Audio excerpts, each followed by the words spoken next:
Fala, meus queridos, esse é o nosso 7º vídeo que fala sobre o reino de Deus. Nós estamos enfatizando no vídeo anterior, o vídeo de número 6, nós estamos enfatizando sobre os relatos da messianidade do reino de Deus, principalmente no Evangelho de Mateus. Nós vemos tudo isso relatado ali, as reivindicações, o que legitimou Jesus como Messias prometido a Israel, o que faz dele o Rei dos Reis, o Senhor dos Senhores, o descendente legítimo de Davi, que tem direito a um trono, que tem direito de reinar sobre o seu povo dentro do governo teocrático de Deus a Israel. E agora, logo em seguida, nós vamos tratar sobre a oposição ao rei e a rejeição dele, conforme mencionado em Mateus 11, versículo 2, até Mateus 16, versículo 12. Então continue conosco. Se você ainda não se inscreveu no nosso canal, se inscreva ali, aprenda mais da palavra de Deus, aquilo que Deus tem para nos ensinar acerca das profecias, da Bíblia Sagrada, dos eventos que ainda hão de vir, sobre o reino de Deus. É isso que nós estamos aprendendo através desses vídeos escatológicos. Então, o que a Bíblia diz sobre a oposição ao rei, e o rei aqui é Jesus, e a rejeição dele por parte do povo de Israel? Amados, nós temos aprendido à luz da Bíblia Sagrada, principalmente do livro de Mateus, que a segunda divisão do Evangelho de Mateus, nós já falamos rapidamente no vídeo de número 6, é dedicada à oposição do povo de Israel ao Rei dos Reis, que é Jesus, e a sua rejeição por parte do povo israelita. Isso é mencionado, de novo vou repetir, Mateus 11, 2 até Mateus 16, 12. Qual é o primeiro destaque que nós queremos destacar aqui para vocês? Em primeiro lugar, irmãos, Mateus delineia o começo dessa rejeição. Como é que isso aconteceu? Está lá em Mateus 11, 2 a 27, que começa com a oposição ao seu precursor, aquele que veio preparar o caminho de Cristo, que foi João Batista. É mencionado aqui nesse trecho que nós falamos para vocês. E continua com a oposição dos críticos de Jesus, que nós sabemos, fariseus, saduceus, herodianos, escribas, os religiosos daquela época. São relatados em Mateus 11, 16 a 19. Culmina também com a oposição por parte dos incautos. Mateus 11, 20 a 24 fala sobre isso. E o advérbio de tempo em Mateus 11, 20 mostra uma mudança na ênfase do ministério de Cristo, resultante dessa atitude em relação a ele de rejeição por parte de Israel. Então, a despeito dessa oposição, estende-se então um convite aos humildes. Está lá relatado nessa parábola linda de Mateus 11, 25 a 30. Deus abre então para os humildes. Quem são os humildes aqui? Um símbolo dos gentios. Ok? Glória a Deus por isso. Somos nós que estamos aqui nos referindo aqui. Então, a seguir, Mateus começa a delinear quais são as controvérsias que Jesus enfrentava com relação às autoridades religiosas da sua época. A primeira delas diz respeito ao sábado. Em Mateus 12, 1 fala sobre isso. Bem como a segunda também é mencionada em Mateus 12, 9. A terceira controvérsia ocorre por causa da cura de um endemoniado em Mateus 12, 22. Por causa desse milagre, o Messias é acusado de ministrar com base no poder e na autoridade de Satanás. Olha só que coisa horrível, gente. Tamanha era a cegueira dos religiosos da época de Israel. Chegaram a acusar, a blasfemar contra o Espírito Santo, alegando que as obras que Jesus estava fazendo pertenciam aos demônios e a base do poder de Jesus estava no poder e na autoridade do próprio Satanás. Olha que blasfêmia terrível esses homens fizeram naquela época. E essa acusação é rechaçada, obviamente, por Jesus, ao demonstrar que é impossível haver divisão no reino de Satanás. Ele menciona isso em Mateus 12, 25 e 26. Também ele menciona que os exorcistas judaicos não eram acusados de empregar o poder de Satanás, em Mateus 12, 27. E que isso deveria ser, obviamente, nós vemos aqui. Meu Deus. Só um pouquinho. Me perdi aqui no meu guia.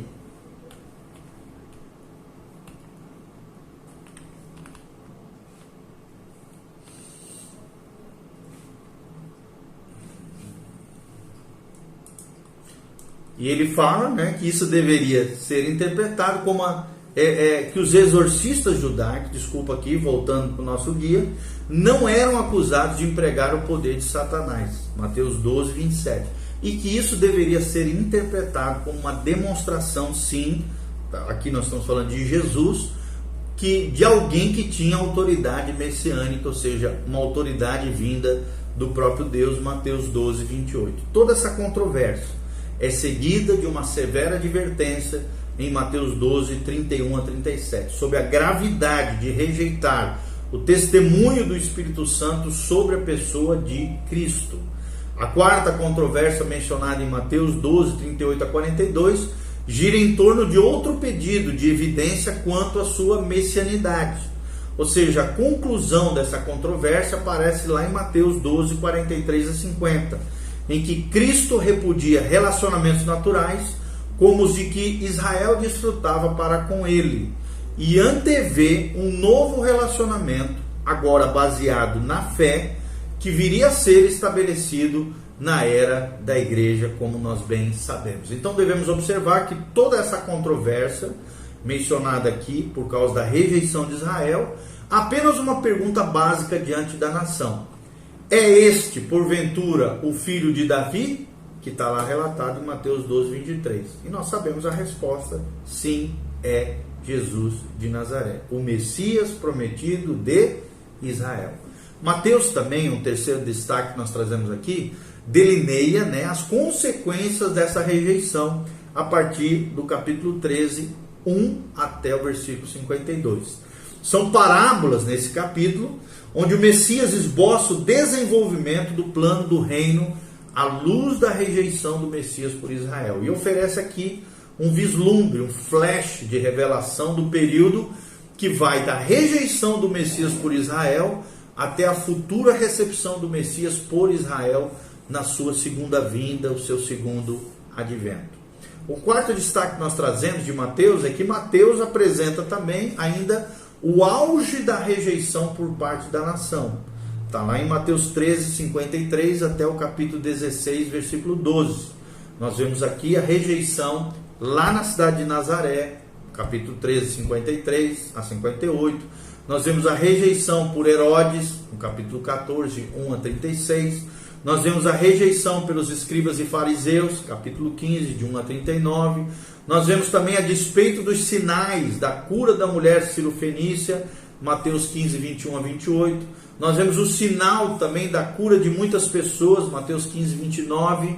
E também a segunda multiplicação de pães, mais uma vez, trazendo legitimidade à messianidade de Jesus de Nazaré, em Mateus 15, 32 a 39. A rejeição, então, definitiva, vem pelos lábios dos próprios fariseus e dos saduceus, relatados em Mateus 16, de 1 a 12, e provoca a retirada de quaisquer outros sinais para Israel, exceto o sinal de Jonas, ou seja, o sinal vindouro da morte e da ressurreição do Messias, Jesus de Nazaré. Então, assim, toda essa divisão do Evangelho de Mateus, de 11:2 a 16:12, é o registro de uma crescente oposição ao Messias, e ela se manifesta primeiro na oposição ao precursor, João Batista, e depois a própria pessoa de Jesus, o Messias. A oposição assumiu a forma de conflito aberto entre o Messias e os líderes religiosos dessa nação. Por conseguinte, o Messias delineou também o seu plano para o reino a partir de sua rejeição até a sua aceitação. E a oposição se transformou em rejeição aberta pelos vários partidos da nação, né? Saduceus, escribas, fariseus, herodianos, tudo isso que nós estamos falando, esses são os partidos da nação, até ficar evidente que não havia nenhuma possibilidade de que a nação de Israel o recebesse como Messias, fazendo de sua morte um fato absolutamente previsível, segundo a palavra de Deus. Então, um outro destaque aqui é a rejeição definitiva do rei, que acontece de Mateus 16, 13 a Mateus 28, 20. É a terceira divisão do Evangelho de Mateus, que se refere à rejeição definitiva do Messias por Israel. Nessa divisão, amados, Mateus apresenta a preparação dos discípulos pelo Messias, em vista dessa rejeição, está lá em Mateus 16, 13, até o capítulo 20, 34. Ele oferece também uma revelação de sua pessoa, em vista da sua morte, que estava próxima naquela época, Mateus 16, 13, até o versículo 16. Também segue aqui a revelação do seu plano para a igreja, em Mateus 16, 17 a 20. O plano com relação à sua morte, Mateus 16, 21 a 26. O plano com relação ao seu reino, Mateus 16, 26 a Mateus 17, 21. A transfiguração também foi uma revelação antecipada, simbolicamente, né? Claro que foi uma realidade, foi algo que aconteceu, mas foi uma transfiguração, foi uma revelação da vinda gloriosa do Filho do Homem, conforme relatado em Mateus 16, 27. E deve aqui ser entendida como um quadro prenunciador em miniatura da segunda vinda do Messias em sua glória, para estabelecer o seu reino, conforme nós vemos na epístola de 2 Pedro 1:16 a 18. Mateus aqui também apresenta as instruções do Messias à luz da sua morte, Mateus 17, 22 ao capítulo 20, 34. Nessa sessão, há instruções sobre a perseguição, Mateus 17, 22. O privilégio dos filhos de Deus, Mateus 17, 24.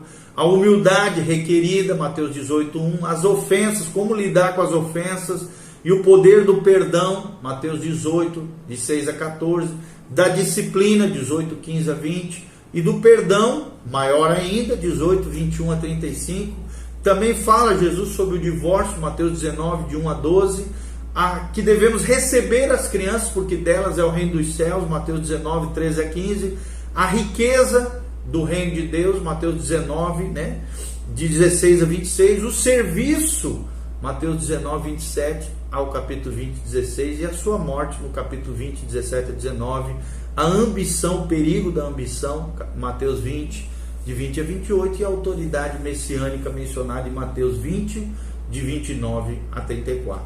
Em segundo lugar, nessa divisão, Mateus registra a apresentação formal e a rejeição oficial ao Rei dos Reis, Jesus de Nazaré. Está lá em Mateus 21, do capítulo 1 até Mateus 27, 66. Nessa sessão, Mateus faz uma apresentação formal do rei em sua entrada triunfal, que se conformava ao tempo da vinda do Messias anunciado a Daniel, lá em Daniel 9, 24 a 27. A purificação do templo é outra parte da apresentação formal, na qual o Messias aqui aparece agindo em nome do seu Pai para tomar posse do templo paterno, ou seja, do templo do próprio Deus Pai. Nós vemos a cura dos doentes, em Mateus 21, 14, que é outro aspecto dessa apresentação formal, uma vez que demonstra aqui a sua autoridade sobre as doenças e enfermidades.